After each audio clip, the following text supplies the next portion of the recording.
ભરૂચના દિવેર મઢી નજીક પસાર થતી નર્મદા નદીમાં ભરૂચના માંડવા અને મતકપુરના 2 યુવકો ડૂબી જતા મોત થયું હતું. ટૂંકા ગાળામાં બીજી ઘટના બનતા લોકોમાં અરેરાટી વ્યાપી જવા પામી હતી. ભરૂચના દિવેર મઢી નજીક પસાર થતી નર્મદા નદીમાં ભરૂચના માંડવા અને મતકપુરના 2 યુવકો ડૂબી જતા મોત નિપજ્યું હતું. ટૂંકા ગાળામાં જ બીજી ઘટના બનતા લોકોમાં અરેરાટી વ્યાપી જવા પામી હતી.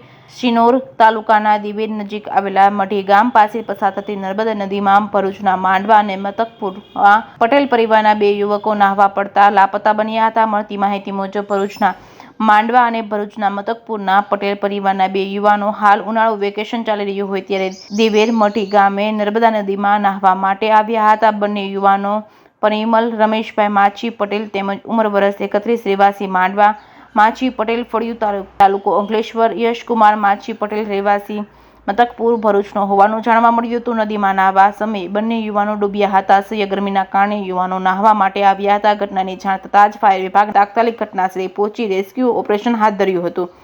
પોલીસે તાત્કાલિક ઘટનાસ્થળે પહોંચી તપાસ શરૂ કરી હતી. સવારે બંને યુવાનોના મૃતદેહો મળી આવ્યા હતા. જે કેસની ગુજરાતી સાથે કેતન મહેતા, ભરૂચ.